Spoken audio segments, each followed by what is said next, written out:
Hi, I'm Dan and I teach philosophy, ethics and religion here at Huddersfield New College. Today I'm wanting to talk to you about whether free will choice is actually an illusion, whether we do have any control over our conscious decision making, or whether everything is set in stone from the very beginning of time. So today we're going to go through the entire existence of the universe in 10 minutes, so hold on. Now there are three schools of thought when it comes to free will choice. The first one being that of libertarianism, the idea that we have complete free will. We can make any decision we wish. It is entirely down to us. On the opposite of that thought is hard determinism, the idea that we have no free will choice whatsoever. Every decision that we have made in our lives is actually predetermined from the very beginning of time.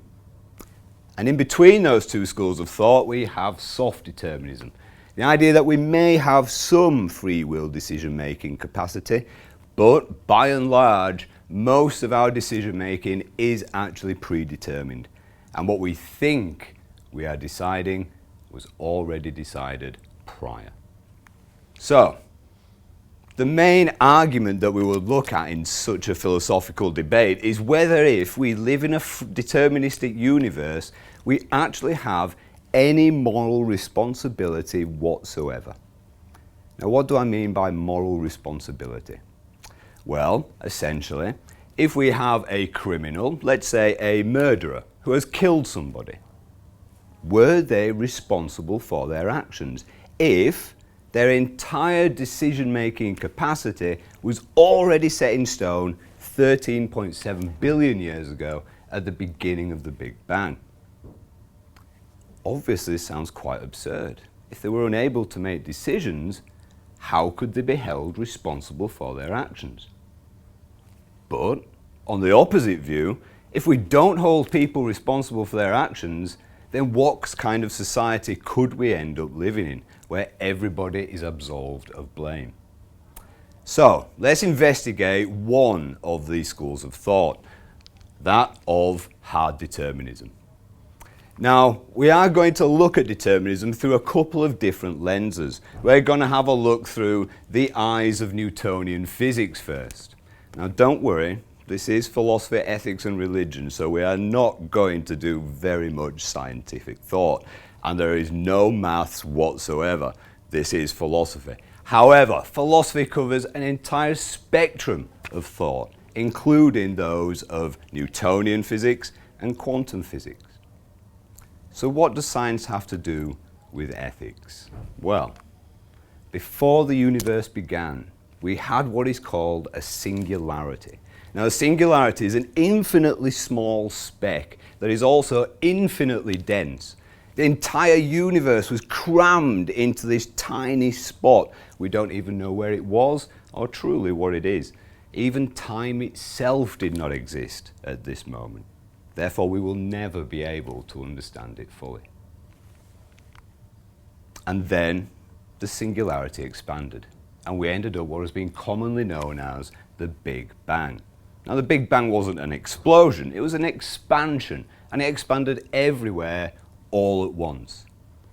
But again, what has this to do with ethics? Well, Newtonian physics posits the idea of cause and effect, that every effect in the universe has an original cause, a little bit like a domino rally. If we set up a line of dominoes and we knock over the first one, it is already determined that the domino at the end will also fall. Every sequence in between, every domino that falls between the first and the last is already preordained. There's no escaping it. Every cause leads to an effect, and every effect leads to another cause. But still, what's that got to do with us?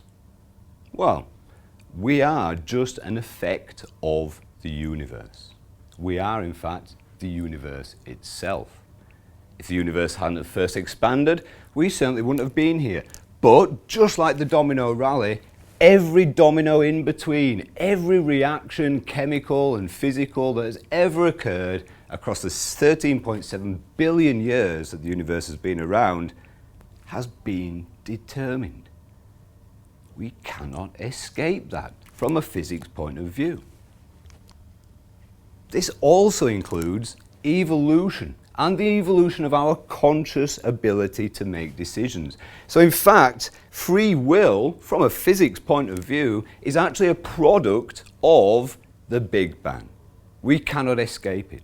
When we think we are making a decision, it is in fact the universe making a decision, to which we have no control. Now this is John Locke. John Locke was an 18th century philosopher, and he had an idea about free will, and that was, it wasn't real. In fact, a quote here from John Locke is that free will is an illusion accepted by those of an inferior intellect. John Locke was a little salty for his day. However, he may have a point. He had the philosophy of what he called past causes. Now, I want you to do an activity for me in a second. What is it that led you to watching this video right here, right now? John Locke says if we can examine our past causes, we will be left with the logical certainty that free will choice is just an illusion, and that in fact all the effects that happen in our lives are a result merely of prior events. So what I'd like you to do is write down 7 different acts that you yourself made that have resulted in you watching this video right now. What choices do you think you made that led you here? And try and go back as far as you can. Try and get 7, but if you can keep going, that's brilliant. The further you go back, the further you will see John Locke's philosophy in action. So just pause the video for 2 seconds and have a go at this activity. So, what do you think? Is free will actually an illusion, as Locke states? Is the universe entirely deterministic and we cannot escape our fate? Is it like the poor cow of ticklishness? Whether you agree you are or you say you're not, you're still going to be tickled. You get no free will choice in those actions. Which one is true? Are we determined? Do we have free will? Or is it somewhere in the middle? Thank you very much for watching this video. I hope to see you later on in your academic careers. Thank you very much.